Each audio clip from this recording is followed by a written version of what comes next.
Police Commissioner Dr. Kevin Blake has expressed concern about the spiraling number of domestic-related killings. Dr. Blake says the police will continue to be proactive to help prevent these cases, but he's also calling on community members to choose peace when disputes come up. Details in this report from Dwayne Anderson.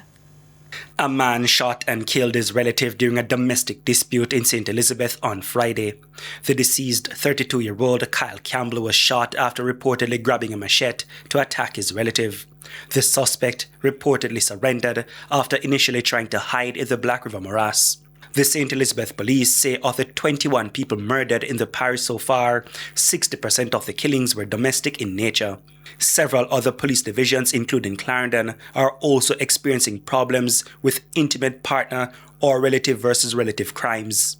These acts of violence have caught the attention of the police commissioner.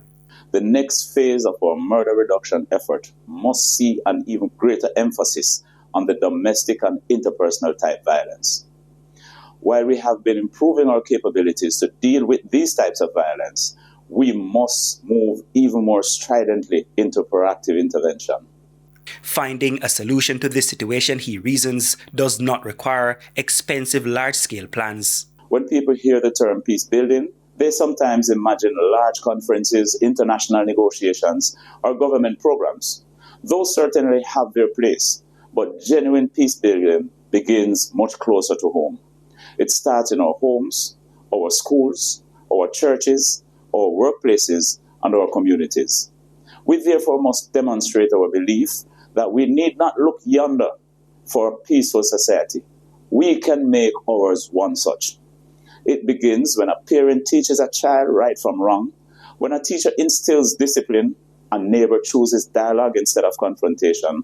As for the more long-term solution, he believes a cultural shift is needed, a change that includes Jamaicans choosing to be lawful at all times. We as members of the JCF are best poised to create an environment that encourages a driver to obey the traffic lights even when there is no police officer nearby.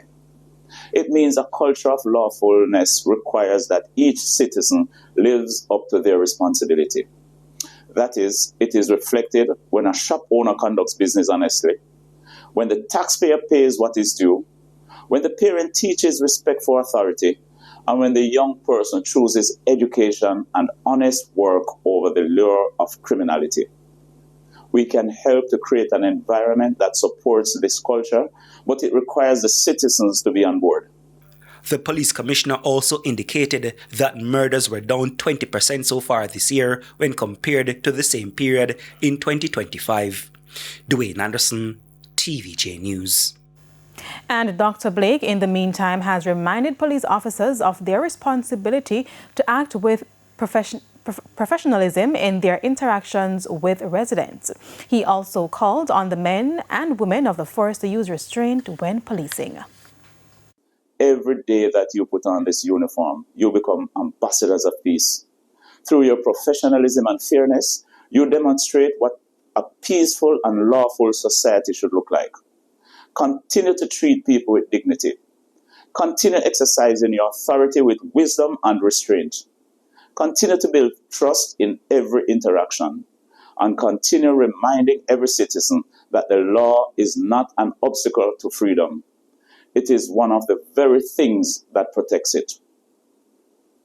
Together with the people we serve, let us continue building a Jamaica where peace characterizes our socialization.